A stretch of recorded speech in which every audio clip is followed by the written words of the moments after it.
உலக மக்கள் எல்லோருக்கும் வணக்கம். குரு ஜோதிடம் வாயிலாக நான் உங்கள் ஜி கோபால் பேசுகிறேன். நாம் இன்றைக்கு மேசம் முதல் மேனம் வரை 12 ராசிகளுக்கும் சனி பகவானுடைய வக்கர நிவர்த்தி பலன்களை சொல்ல போறோம். சனி பகவானுடைய வக்கர நிவர்த்தி ஆகப்பட்டது நவம்பர் மாசம் 16ஆம் தேதி நடந்தது. சனி பகவானின் வக்ரம் அப்படின்னா சனி பகவானுடைய கண்ட்ரோல்ல, அந்த கண்ட்ரோலை விட்டு நம்ம திமிர முடியாத அளவுக்கு, வெளியில வராத அளவுக்கு இருக்கிறதா சனி பகவானின் வக்ரம்.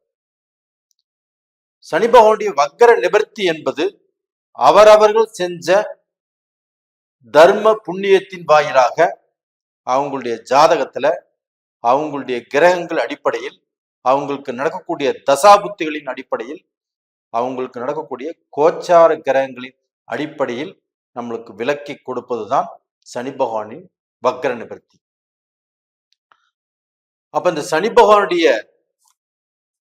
வக்ர நிவர்த்தியால் எந்தெந்த ராசிகளுக்கு ஒரு உயர்ந்த பலன் நடக்கவிருக்கிறது, எந்தெந்த ராசிகளுக்கு ஒரு நல்ல லாபகரமான பலன் நடக்கவிருக்கிறது அப்படிங்கிறத பத்தி தான் நாம் இதுல இந்த 12 ராசிகளுக்கும் பேச போறோம். இப்ப நவம்பர் 16ஆம் தேதி இந்த சனி பகவான் வக்ர நிவர்த்தி அடைகிறார்னா 12 ராசிகளுக்கும் பொற்காலம் தான்.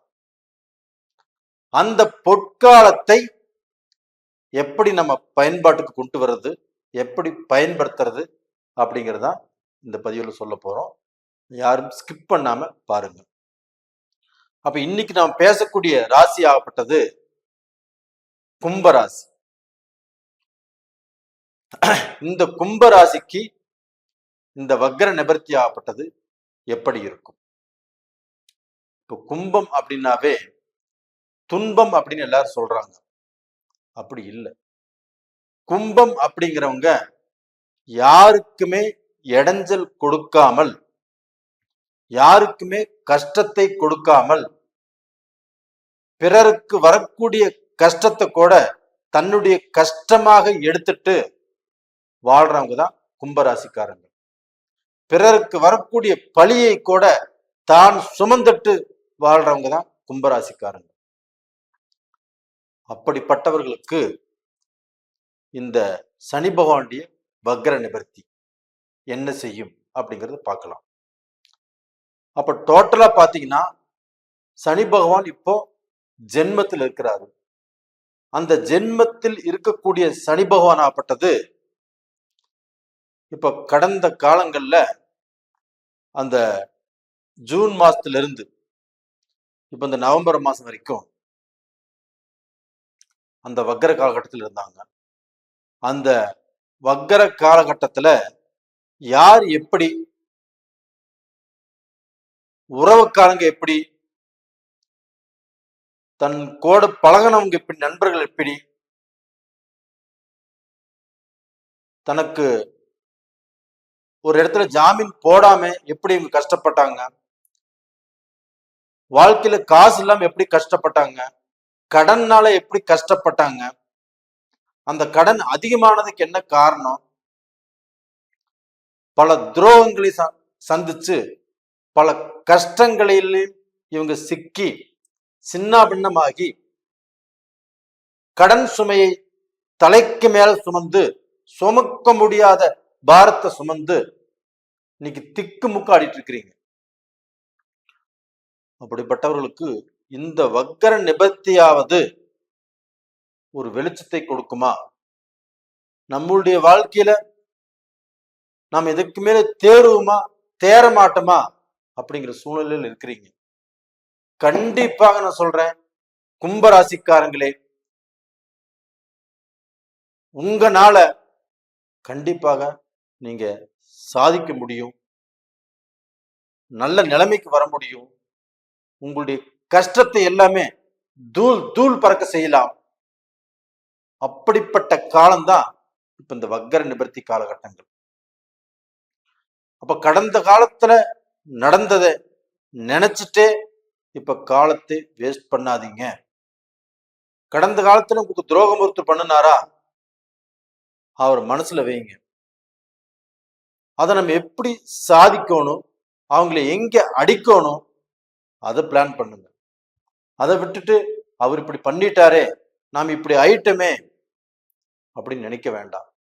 உங்களுடைய மனநிலையை கொஞ்சம் மாத்திக்கோங்க. நீ எப்பவுமே உங்களுக்கு இறக்க சுபாவம் ஜாஸ்தி, ஒருத்தர் மேல இறக்கப்படக்கூடிய எண்ணம் ஜாஸ்தி. ஒருத்தர் தப்பு செஞ்சுட்டா கூட அந்த தப்ப உங்ககிட்ட வந்து சொல்றாங்கன்னா, அந்த தப்பு உங்க மேல போட்டுட்டு கூட அவங்க நிரபராதுன்னு சொல்லி நீங்க அனுப்பிச்சிருவீங்க. அந்த தப்புக்கு அவங்களுக்கு தண்டனையை கொடுக்க மாட்டீங்க. அப்படிப்பட்ட மனோபாவம் உள்ளவங்க தான் கும்பராசிக்காரங்க. அப்ப கும்பராசி அப்படிங்கிறது தான் மனசுக்குள்ளேயே அழுதுட்டு இருப்பாங்க. மனசுக்குள்ள அழுதா வேற யாருக்கா தெரியுமா? தெரியாது. வெளியில அழுதாத்தான் தெரியும். அப்ப அந்த மனசுக்குள்ளேயே அழுது உங்களுடைய காலத்தையும் உங்களுடைய நேரத்தையும் வீணாக்கிட்டு, நீங்க அடுத்தவங்க நல்லா இருக்கும்னு நினைச்சு நினைச்சு நினைச்சு அவங்களுக்கு நல்லது செஞ்சுட்டு, உங்க வாழ்க்கையை பத்தி நீங்க கவலைப்படாமல்,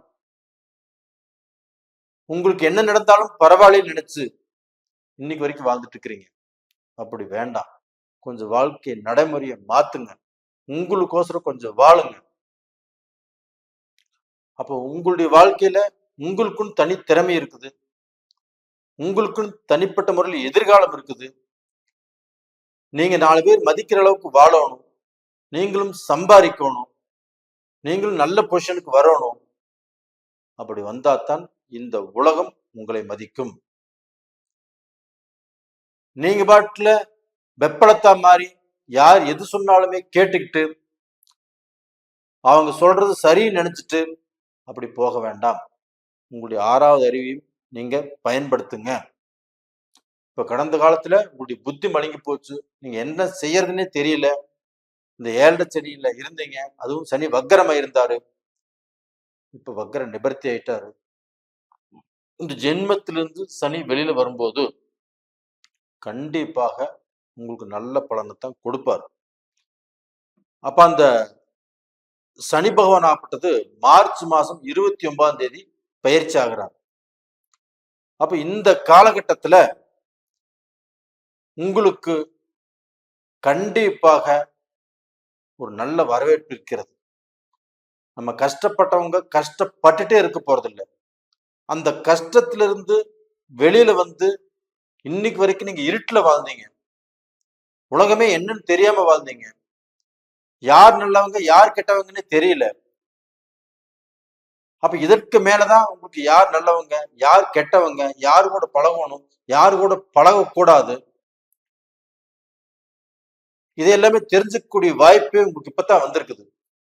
அப்ப இந்த வெளிச்சத்துலவாவது உங்க வாழ்க்கையில நீங்க நல்ல பொசிஷனுக்கு வருவதற்குண்டான வழியை தேடிக்கோங்க. அப்ப ஆண்டவன் கண்டிப்பா உங்களுக்கு மிகப்பெரிய வாய்ப்பு கொடுப்பாரு. அந்த வாய்ப்பை பயன்படுத்திக்கோங்க. அந்த வாய்ப்பை பயன்படுத்தி நீங்கள் வாழ பழகுங்கள். அப்ப உங்களை வந்து யார் வாழ விடாம தடுத்தாங்களோ, உங்களை வந்து பார்க்க போனா நீங்க குனிய குனிய குத்துனாங்களோ, நீங்க தண்ணியில முழுக்க முழுக்க அவங்க நின்று வேடிக்கை பார்த்தாங்களோ, அவங்களுக்கு முன்னாண்ட நீங்க வாழ்ந்து காட்டணும், நீங்க ஜெயிக்கணும், நீங்க சம்பாதிக்கணும். அப்படி சம்பாரிச்சு நீங்களும் ஒரு நல்ல பொசிஷனுக்கு வரணும். அப்ப நல்ல பொசிஷனுக்கு வந்து உங்க எதிரிகளுக்கு மத்தியில அவங்களே உங்களை பார்த்து பொறாமைப்படக்கூடிய அளவுக்கு நீங்க தலையெடுக்கணும். கண்டிப்பாக இந்த பீரியட்ல நீங்க தலையெடுப்பீங்க.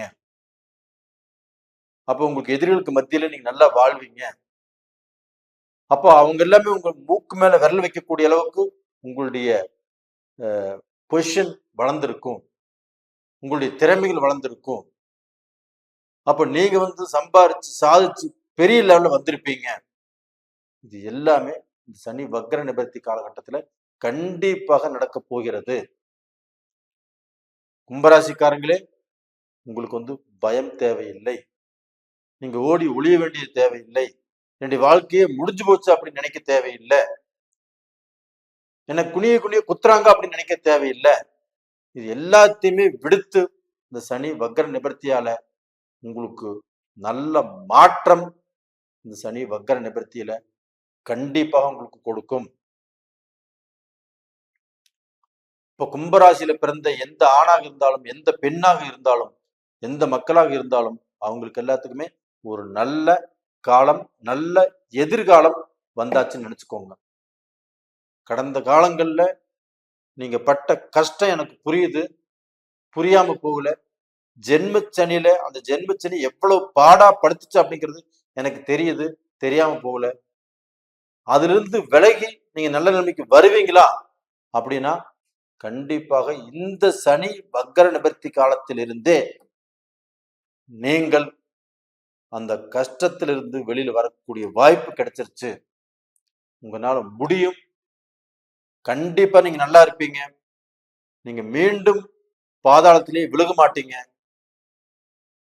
உங்களுக்கு சப்போர்ட் பண்றதுக்கு நிறைய பேர் இருக்கிறாங்க. உங்களுடைய பழக்க வழக்கங்கள் மாறும். உங்களுக்கு நல்ல உயர்ந்த ஸ்தானத்திலிருந்து பழக்க வழக்கங்கள் கண்டிப்பாக கிடைக்கும். உங்களுக்குன்னு வந்து பார்க்கணும், தொழில சப்போர்ட் கிடைக்கும், ஒரு வேலையில சப்போர்ட் கிடைக்கும், ஒரு பழக்க வழக்கம் நல்லதா இருக்கும். இதன் மூலியமாக உங்களுடைய தலையெழுத்தே மாறப்போகிறது. கும்பராசிக்காரங்களே கண்டிப்பா நல்லா இருப்பீங்க. தைரியமா இருங்க. நேயர்களே, இந்த பதிவு பிடிச்சிருக்குன்னு நினைக்கிறேன். பிடிச்சிருந்தா லைக் பண்ணுங்க, சப்ஸ்கிரைப் பண்ணுங்க. உங்களுடைய சொந்த பந்தங்களுக்கும் இதை அனுப்பிச்சு வைங்க. உங்களிடமிருந்து விடைபெறுவது உங்களின் ஜி கோபால். நன்றி, வணக்கம்.